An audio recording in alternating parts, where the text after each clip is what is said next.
গুনার বোঝা মায় কালে লইয়া ডাকতেছি,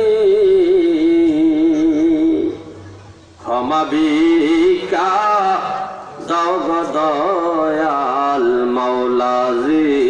আল্লাহুম্মা সাল্লি আলা মুহাম্মাদ ওয়া আলা আলি সাইয়্যিদিনা মুহাম্মাদ ওয়া আলা আলি সাইয়্যিদিনা মুহাম্মাদ। হে আমার ভাইও, গভীর মনোযোগ।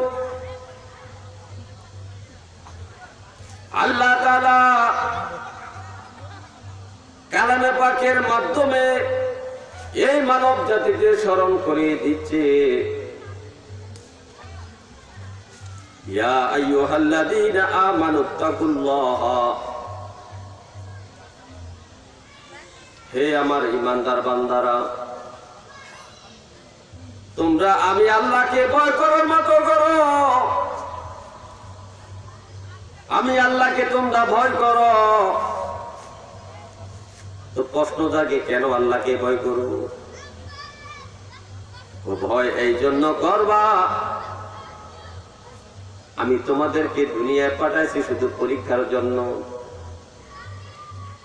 পরীক্ষায় যদি পাস করতে পারো, নেকের পাল্লা যদি পারি হয়, পুরস্কারের জন্য জান্নাত বানাইছি। আর যদি পরীক্ষায় ফেল করো, গুনার পাল্লাটা ভারী হয়ে যায়, শাস্তির জন্য জাহান্নাম বানাইছি। মুসা আলাইহিস সালাম উনি এমন একজন নবী, যে নবী সম্পর্কে আল্লাহ স্বয়ং বলে, মুসারে আমি তো তোমারে বানাইছি শুধু আমার জন্য। সুবহানাল্লাহ। যে মুসার নামের আগে কালিমুল্লাহ লেখা,